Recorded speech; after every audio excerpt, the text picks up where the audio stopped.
You're one decision away from making toxic people disappear from your life. Not by yelling, not by exposing them, not by winning some big dramatic confrontation. Just one inner shift. Right now, without realizing it, you're doing small things that quietly tell toxic people, you can keep treating me like this, I won't stop you. And as long as that message stays active, they stay. The moment you change it, even once, the whole game flips. People who used to poke at you lose interest. People who respect you step closer. And the ones who are counting on you being weak don't even recognize you anymore. The ancient Stoics understood this problem long before the word toxic existed. Epictetus taught that other people don't disturb you. You disturb yourself by handing them your reactions. Marcus Aurelius wrote that your mind becomes invincible when you decide what gets in and what doesn't. Their message was simple. You can't control who appears in your life, but you can absolutely control who keeps access to your energy. Emotional discipline is not about being cold. It's about refusing to let the worst in people wake up the worst in you. And that is exactly what makes toxic people lose their power. Right now, without noticing, you're probably doing 5 things that invite toxic people to stay. They're habits that feel harmless, even kind. But to manipulators and energy drainers, they look like open doors. Fix these habits and you won't have to get rid of toxic people. They'll filter themselves out because there's nothing left in you for them to feed on. Behavior 1. You react too quickly. Someone throws a mean comment at you, and you're instantly in it. Your stomach tightens. Your chest gets hot. Your mind starts racing. You rush to defend yourself, to correct what they said, to explain why they're wrong about you. Maybe you raise your voice. Maybe you start over-talking, stumbling, trying to get them to see your side. And while you're doing all that, they're learning something very important about you. They can reach your emotions on command. All they have to do is say a certain kind of sentence and you'll explode, tear up, or lose control. Toxic people feed on exactly this. They're not always consciously planning it, but they live off of reactions. Your reaction tells them, you have power here. You can change how I feel with a few words. Think of it like a remote control. Every time you react instantly, you're handing them the device and saying, sure, go ahead. Press whatever buttons you want. That's why they keep coming back. You're easy to stir up. Here's how you break that cycle. You build a 3-second wall. The next time someone says something cruel, sarcastic, or disrespectful, don't answer immediately. Let silence sit between you and them. In your head, count 1, 2, 3. While you're counting, breathe slowly. Let your face stay relaxed, your shoulders loose. When you do respond, use simple, flat words. Okay, all right, noted, if you say so. Your tone stays calm, almost bored, as if they just told you the weather. No big facial reaction, no rush to explain. This does something powerful. It breaks their script.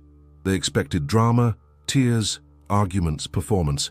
Instead, they get stillness. Their brain goes, wait, that didn't work. And if they try again and you stay calm again, they lose interest. There's no entertainment, no chaos, no control. You're no longer a puppet that dances every time they tug a string. You're a person who chooses when and how to respond. That alone makes many toxic people fade out of your life because you stopped feeding them what they came for. Behavior 2. You explain yourself too much. You think you're being polite, honest, transparent. You don't want to seem rude or stubborn, so you give long explanations. You tell the whole story of why you made that decision, what you were thinking, how you feel about it. You present your logic like a lawyer in court, as if you need a verdict. Not guilty. On the surface, it feels harmless, even mature, but to the wrong kind of person, it screams insecurity. Toxic people hear something very different in your explanations. They don't hear clarity, they hear doubt. They hear, I'm not sure my choice is valid unless you approve of it. They hear, please agree with me so I can stop feeling anxious. That is a dream for someone who craves control. If they know you're desperate for agreement, all they have to do is withhold it.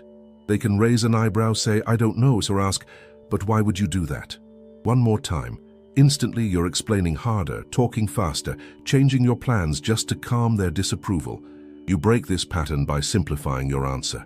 When someone asks, why did you do that, or why did you decide that? You give one short, clean sentence, because that's what I chose. You don't rush to add details. You don't fill the silence. You don't twist yourself into a story. You let that sentence stand. If they push again and say, yeah, but why? You calmly repeat it. because that's what I chose. Neutral voice, no anger, no attitude, just certainty. Respectful people accept that. They might not agree, but they understand your right to make your own decisions. Toxic people get irritated because one of their favorite games just died. They can't pull you into endless debates where they slowly rewrite your choices. You've taken back the steering wheel. You're no longer begging them to sit in the passenger seat and approve of your route. You're driving your own life, and they can either ride respectfully or get out. Behavior 3. You let disrespect slide with no consequences. Someone talks down to you in front of others. They regularly cancel plans 5 minutes before. They interrupt you when you're speaking or ignore messages for days while expecting instant replies from you. They make little jokes at your expense, then say, "Relax, it's just a joke." And you sigh, swallow it, and move on. You don't want drama. You don't want to seem sensitive. You tell yourself, it's not worth the fight. So what happens? Nothing. There is no cost for their behavior. They say what they want, and your life with them continues exactly the same. Their brain learns a simple equation: bad behavior plus no consequence, permission. Why change anything when treating you poorly doesn't cost them time, access, or comfort? Why improve when they get to have you and their disrespect at the same time? You don't need to scream or attack to fix this. You just need to pull back, quietly and consistently reduce their access to you. The next time someone is rude, you don't argue. You don't start a long "we need to talk" speech. You become less available. You answer slower. You stop sharing personal details. You say, "I can't" more often. You aren't cold. You're just unavailable in the way you once were. This creates a new equation: bad behavior, less access to you. And whether they talk about it or not, they feel it. Some people will adjust quickly. They'll become more respectful because they value you and don't want to lose connection. Others will get angry, accuse you of being distant, or try to guilt-trip you back into full availability. That reaction is information. It tells you who only valued your presence when it was easy and free. Over time, this simple habit makes toxic people drift away because your attention is no longer cheap or automatic. Behavior 4. You need to be liked by everyone. You might not say it out loud, but you feel it. A tightness in your chest when someone seems distant. A rush of anxiety when someone is disappointed in you. A constant pressure to be nice, agreeable, pleasant, easygoing. You say yes when you want to say no. You laugh at jokes that make you uncomfortable. You apologize for things that aren't your fault, all because the idea of someone not liking you feels unbearable. Toxic people can sense this the way sharks sense blood in water. They know that your fear of being disliked gives them power. They can say, "Wow, I didn't expect that from you," or "You've really changed," or "Everyone thinks you're being difficult lately." And suddenly you're doubting yourself, softening your boundaries, doing extra favors to repair your nice image. You don't realize it, but you're trading your self-respect for their approval. The Stoics would call this slavery. When your peace depends on other people's opinions, you don't own your life. They do. The freedom comes when you accept a hard truth. Some people will not like you no matter how kind or patient you are. In fact, the more you live honestly, the more certain people will be uncomfortable with you. The next time you feel that urge to win someone over, pause. Ask yourself, do I actually respect this person? Do I want to be more like them? If the answer is no, why is their approval worth so much? Let them misunderstand you. Let them think you're cold, difficult, or too much. You don't need to correct every opinion. When you stop chasing every stray bit of approval, toxic people lose a key tool. They can no longer control you with silence, coldness, or rumors because you don't chase them. You chose respect over being universally liked, and that choice repels manipulators. Behavior 5. You're not truly okay being alone. You may say, "I like my own company," but deep down there's a fear. What if everyone leaves? What if I end up with no one?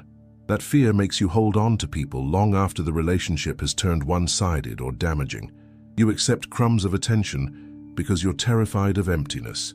You keep reaching out, checking in, planning hangouts, and holding conversations together by yourself. As long as you fear solitude, almost anyone can stay in your life, no matter how badly they treat you. All they have to do is not leave completely.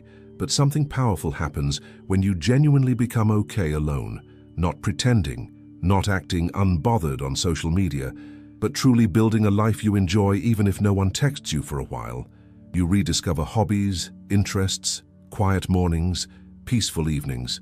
You grow, you read, you walk, you learn to calm your own mind. Your self-respect grows because you're no longer begging anyone to fill your time. Then you stop chasing. You stop being the person who always sends the first message. You stop resurrecting dead friendships with long paragraphs. You stop inviting people who never invite you back. Instead, you live. You stay open and kind, but you're busy building a life that feels good to you. That's when the filter shows up. People who genuinely care about you begin to reveal themselves. They text first. They ask how you are, they set up plans, they notice your absence. And the others?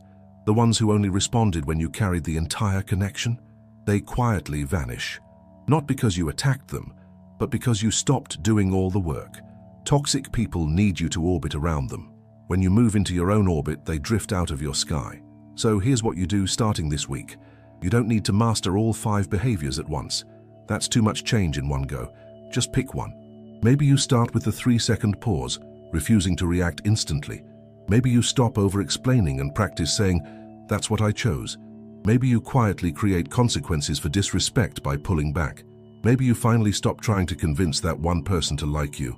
Maybe you take the first real step into being okay alone, going somewhere you enjoy by yourself, and noticing that you survived it, maybe even liked it. Do one of these things once, and watch carefully what happens. Some people will respect you more. Some will seem confused and test your new boundary. Some will fade away, because the version of you they could control no longer exists. That is not a failure. That is success. That is your life cleaning itself. If this helped you, subscribe to Stoic Spring. One click, and you start building the habit of protecting your inner peace and growing in maturity every single day. So toxic people no longer decide how your life feels. You do.